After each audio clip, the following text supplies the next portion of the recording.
Assalamualaikum warahmatullahi wabarakatuh. Sampurasun dulur dangu sadaya di mana bae ayana.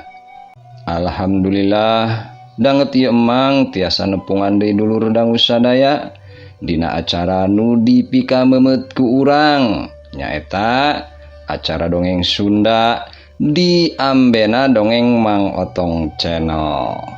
Hayu urang siling duakeun mugia urang sadaya aya dina panang tayungan Gusti Nu Maha Agung. Dipasihan yuswa nu panjang tur barokah, dikucuran rizki nu ageng tur halal, dipasihan pakasaban anu nyaman tur tentrem, oge ditebihkeun tina balai atanapi musibah. Amin ya robbal alamin.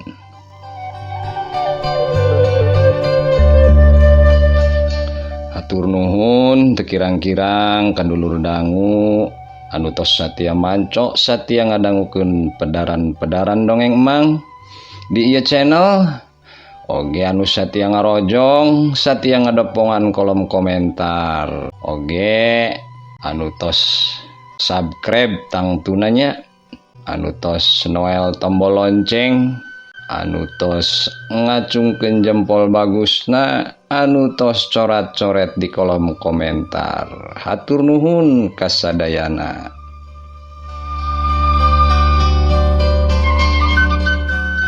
Hayu urang teraskeun cariosan nu katunda dina jejer carios Dadamit leuwih buyut Yasana Ki Dagar. Alhamdulillah tos dugi ka bagian anu ka-43.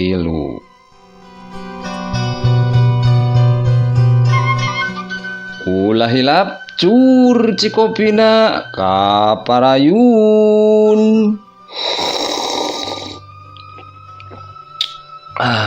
Hai tot.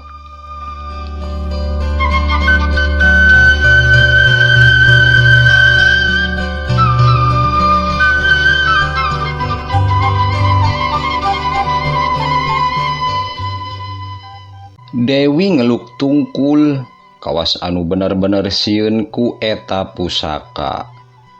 Ayeuna gancang tinggalkeun raga ieu budak, tuluy pulangkeun lelembutanana atawa kaula bakal bener-bener ngamusnahkeun anjeun, ceuk Mbah Kohod bari nulak cangkeng ku sabelah leungeun.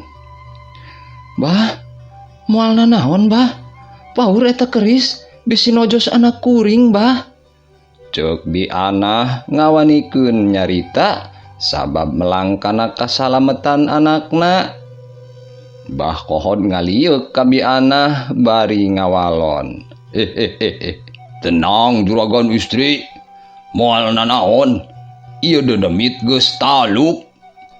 Sabot Mbah Kohod balangah. Leungeun Dewi gancang ngolebat ngarebut keris anu keur ditempelkeun kana sirahna. Wut tek guriwel. Keris karebut ku Dewi bari langsung disabetkeun kana leungeunna Mbah Kohod. Hiu berat. Aduh. Mbah Kohod ngagoak leungeunna tatu, Mbah Kohod gancang mundur. Bari nungkup tatuna getih katempo ngabarabaye rembes tina sela-sela ramo leungeun kenca Mbah Kohod anu nungkup tatu dina leungeun katuhuna.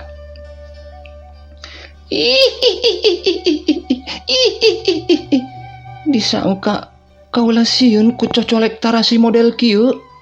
Ieu keris butut taya pangaruh naon-naon pikeun kaula. Kohod. Ceuk Dewi tuluy dua leungeunna melengkungkeun keris Mbah Kohod.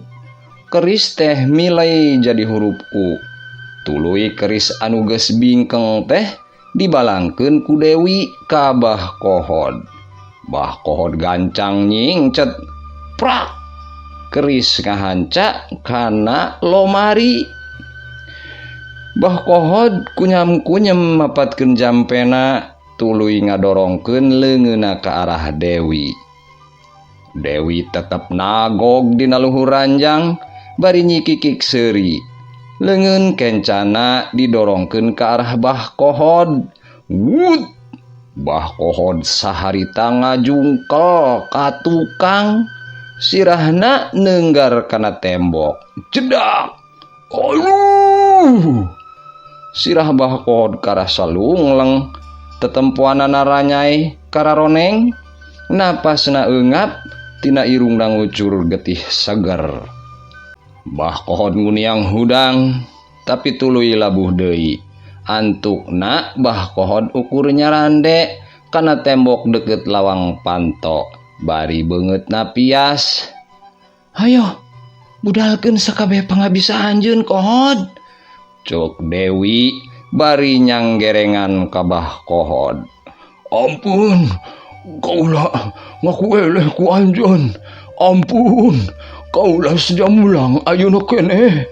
Cuk Bah Kohod anu kawanina geus leeh sabab pangabisana kabeh teu mempan sarta keris pusakana oge teu pangaruh naon-naon ka siluman anu ngarasuk dina ragana Dewi. Sangeunahna bae rek mulang. Apan ceuk kaula ge anjeun bakal dibawa mulang ka tempat kaula pikeun dijadikeun patapakan pawon karaton kaula. Ampun, kaula ulah dikukumaha. Ampun, kaula menta hirup. Ampun. Cuk Bah Kohod lumengis menta dikarunyaan. Ampun pikeun anjeun Kohod. Cacapkeun jampe paeh anjeun. Sabab ayeuna keneh anjeun bakal dibawa ku kaula. Rengse nyarita kitu, Dewi ngagajleng ngarontok Bah Kohod. Dua leungeunna langsung nyekek kana beuheungna Bah Kohod. Bah Kohod satekah pola hayang ngaleupaskeun cekekanana Dewi. Tapi leungeun Dewi kawas gegep badag anu nyapit kana beuheungna hese pikeun dileupaskeunana. Panon Bah Kohod burial buncelik letahna ngelel, napasna karasa eungap. Mang Kosim jeung Bianah ukur ngadegdeg teu bisa nanaon. Malah Bianah mah ngarumpuyuk sabab tuurna ngadadak leuleus. Dina kaayaan anu genting kitu, ngadadak saurang jalma muncul di panto kamar. Kadenge sorana nyentak, bari leungeun katuhuna ditempelkeun kana tarangna Dewi anu keur nyekek ka Bah Kohod. Nyingkah anjeun makhluk laknat.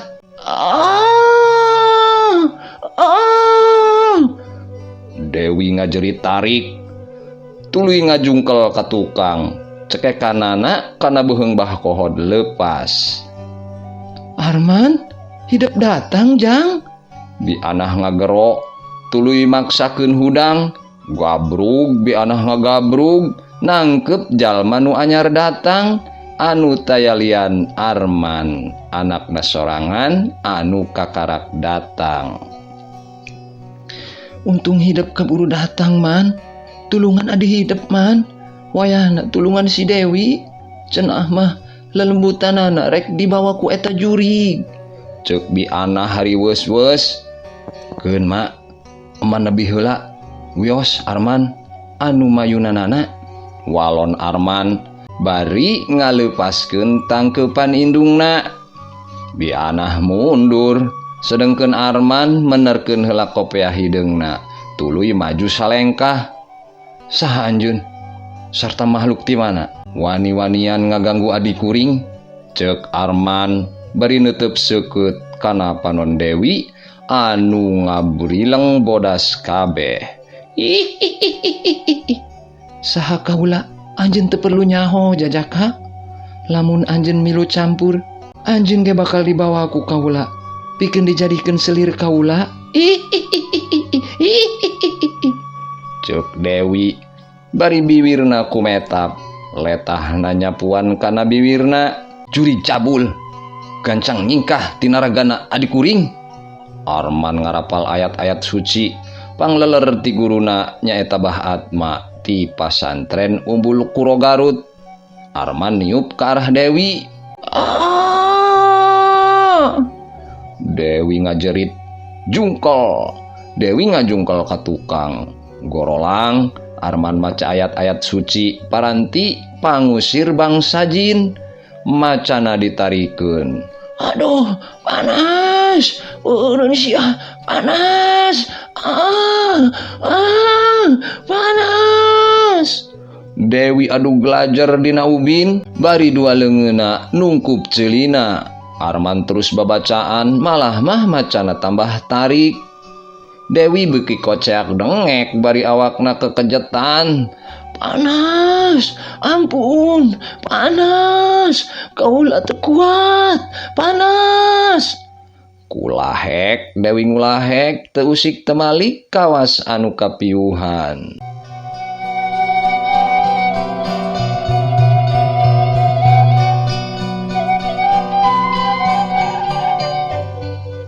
Arman eureun babacaanana sakedapan jempling. Arman tuluy ngadeuketan ka Dewi. Dewi dipayang ku Arman, tuluy disarekeun dina luhur ranjang. Bi Anah jeung Mang Kosim gancang nyampeurkeun. Arman gancang munjungan ka Mang Kosim jeung Bi Anah. "Bapak, emang tadina kunaon Dewi teh dugi ka kieu?" tanya Arman. "Keur malam Jumaah kamari, adi hidup teh labuh di pawon man. Di hareupeun kamar tukang anu deukeut goah. Nu jelasna mah Bapak hidup nu manggihanana oge." Nu ngawalon teh Bi Anah, sedengkeun Mang Kosim mah kalah ka ngahuleng kawas anu loba kamelang. Arman melong ka Mang Kosim. "Pas pendak ku Bapak, kumaha Dewi teh, Pak?" Taeun man, Bapak teh keur di kamar, tuluy ngadenge anu ngagelebug-labuh. Barang ditempo si Dewi labuh nang karak bengkang. Sirahna sigana bae tidagor kana ubin. Daharita teh benjol sagede ndog hayam. Sigana mah lulungu hayang nginum, tuluy ka pawon rek nyokot cai. Sabab lempangna bari lulungu, sigana bae ti seureuleu. Arman ngahuleng tuluy kadenge ngagerendeng. Anehna, nah Dewi jadi kasandingan ku bangsa siluman nya. Ulah aneh man. Bangsa siluman mah apanan pagaweanana oge purah ngaganggu manusia. Sangkan imana coplok, tuluy sieun sarta nurut ka bangsa siluman. Ceuk Mang Kosim, kawas anu heueuh we nyaritana teh. Padahal dirina sorangan bengkok sinembah muja ka bangsa siluman. Enya Pak, kitu saur bahat mah oge. Tapi urang ulah sieun, sabab manusia makhluk anu mulia. Cenah hidup teh minggu hareup rek mulang teh man, tapi geuningan norojol ayeuna. Ceuk Bi Anah. Enya tadi nama Arman bade uih minggon payun mak, tapi dipiwarang ku abah guru enggal mulang. Saurna samemeh peuting Jumaah. Margi bahat mak kenging ilapat pamikula warga Arman di lembur. Keuna ku karerepetan. Enya wae geuningan nyampak Dewi teu damang mak. Syukur pisan emak mah hidup mulang teh. Buktina hidup bisa meruhkeun eta jurig. Emak teh jadi reug-reug aya hidup mah. Abah mah bade permios bae ieu teh juragan. Kadenge sorabah kohod cumarita disatukangeun Mang Kosim. Nya bah. Berobat heula bah. Engke dianteur ku kuring ka terminal. Ceuk Mang Kosim. Man, jeung indung hidup heula nya. Bapak rek nganteur bah kohod heula.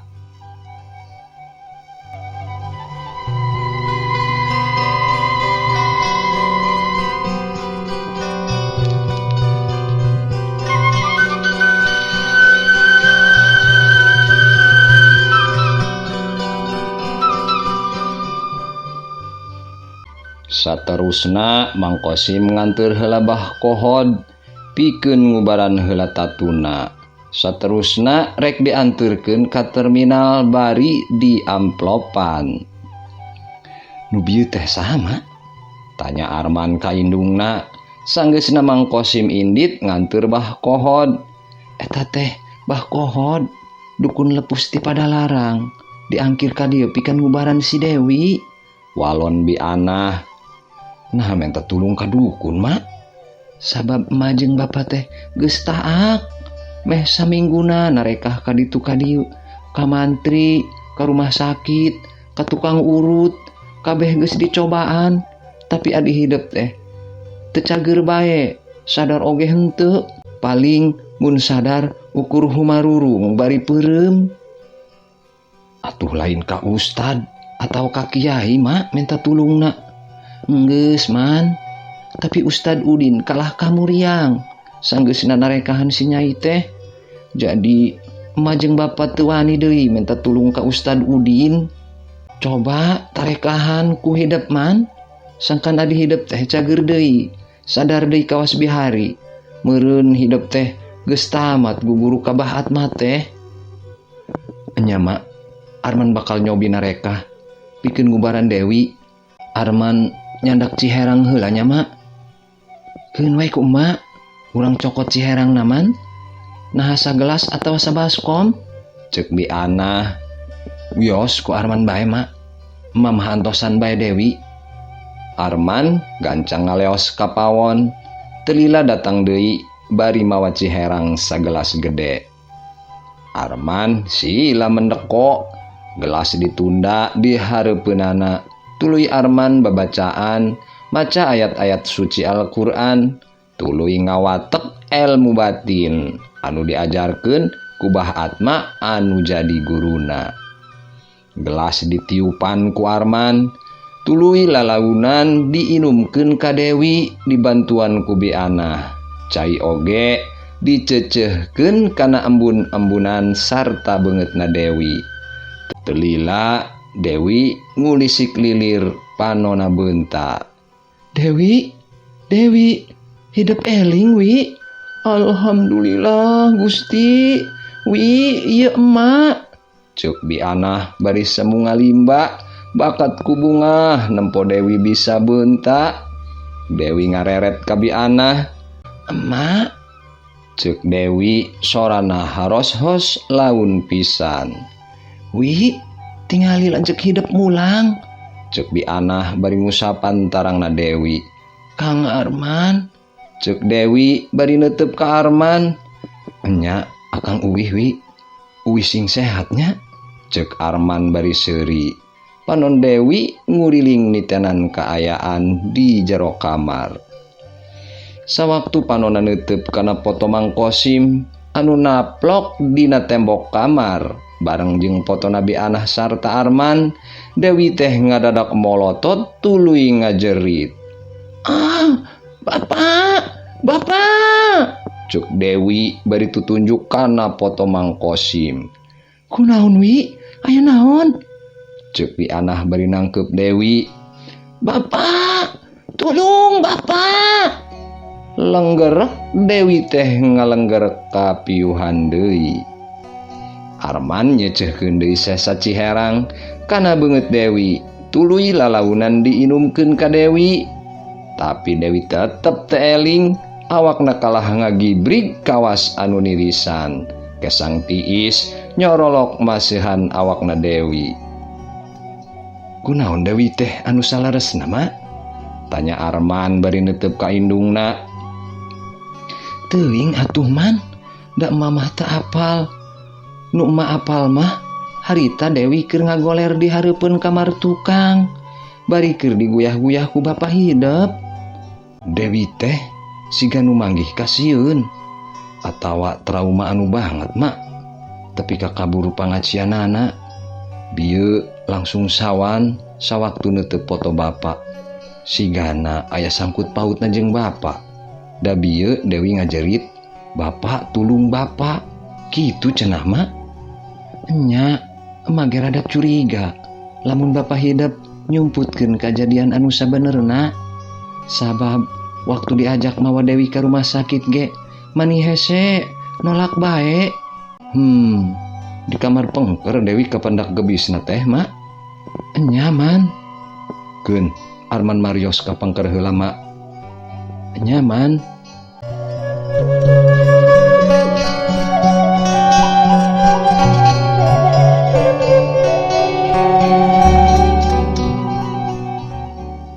Arman keluar ti kamar tuluy nuju ka pawon. Reg Arman eureun di hareupeun kamar tukang, kamar nu dipake paranti nyuguh ku Mang Kosim tiap peuting Jumaah. Arman ngahuleng di hareupeun kamar, tuluy leungeunang ngaragamang kana gagang panto. Gagang panto diputer, tuluy disurungkeun, tapi panto teh geuningan dikunci. Arman dongkok panonna ngintip ka jero kamar, tapi teka tempona naon sabab kamar teh poek, jandelana teu dibuka, lampuna ge teu dihurungkeun. Bulu punduk aing muringkak. Aing ngambeuh hawa dedemit di jero kamar. Sebenerna ieu kamar teh paranti naon? Gerentes Arman dina batina. Sanggeusna disepuh ku pangaweruh bahat masalila 3 taun. Batina Arman teh jadi seukeut bisa ngambeu kana hawa bangsa siluman. Arman gancang balik deui, nepungan deui indungna di jero kamar. Mak, salaresna kamar pengker teh paranti naon, Mak? Tanya Arman ka indungna. Eta kamar teh paranti bapa hidup nyuguh ka karuhun unggal malam Jumaah. Walon bi anah terus terang. Nyuguh ka karuhun, nyuguh ku sasajen mak, kawas rampe menyan jeung sajabana. Nyaman, nyajen sapuratina, can lila make kamar tukang mah. Da biasa nama nyuguh nate di saung kebon beulah wetaneun lembur. Ngan bae saprak di ontrog keluarga lembur, nyuguhna bapa hidup teh pindah ka kamar tukang. Maksudna nyuguh teh pikeun naon mak? Laina nyuguh teh dilarang dina agama urang mah. Cenah mah sangkan hasil ngebona mujekil, usaha lancar. Atuh tujuanna kitu mah sami bae sareng urang nyuhunkeun ka karuhun, sedengkeun nyuhunkeun salian ka Gusti teh hukumna musyrik, mengpar tina tetekon agama mak. Emah ge teu kendat-kendat ngelingan bapa hidup teh man, tapi da bapa hidup teh keukeuh teu beunang dielingan.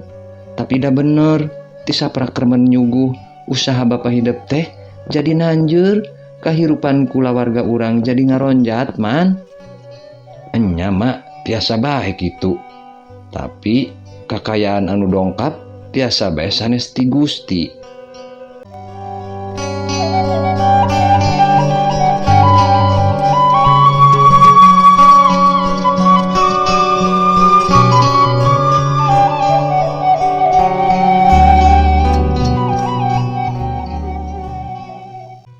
Coba mencaritakeun kumaha mimitina bapa tepi ka ngadadak janten juragan anu berat beunghar teh.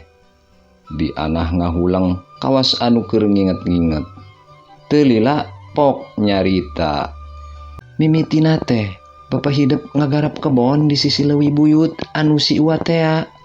Saterusna dorok-dok bebe anah teh nyaritakeun naon anu geus kajadian yen Mang Kosim ngaku papanggih jeung Bos Suhandi sobat heubeulna urang dayeuh Bandung.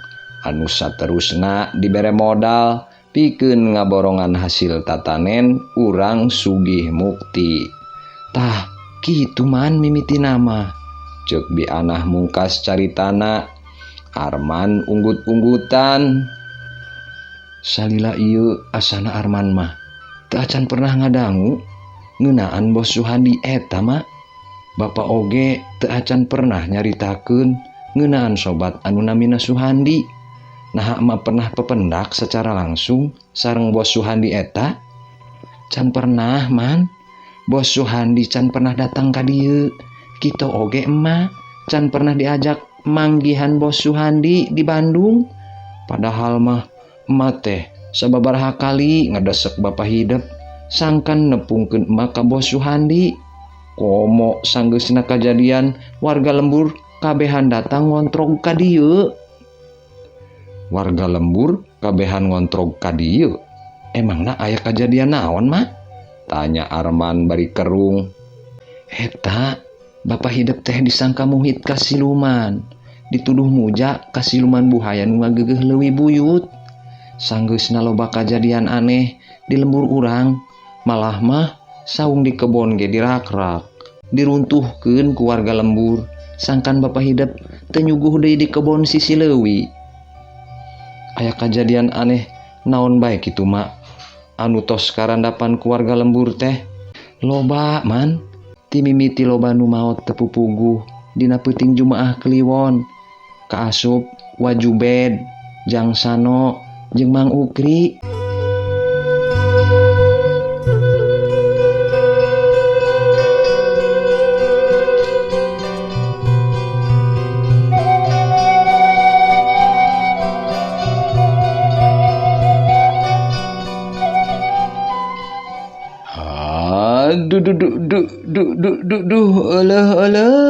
Hai tot. Waktosna pemirsa dulur dangu sadaya teu nyekapan. Emang tunda heula ieu cariosan semet dieu. Mugia urang dipasihan yuswa nu panjang tur barokah supados urang tiasa petepang dangu deui di cariosan nu salajengna. Teu kirang-kirang emang nyuhunkeun dihapunten tina samudayaning kalepatan. Boh tina medarkeun ieu dongeng atanapi tina ucap-kecap bahasa Sundana. Ulah bosen nya. Pileuleyan sapunyere pegat simpai paturai patepang deui. Urang pulungan nu sarae nu endah nu bagus nu baikna urang alungkeun anu barututna. Emang seja undur diri. Akhiru kalam. Wassalamualaikum warahmatullahi wabarakatuh. Permios.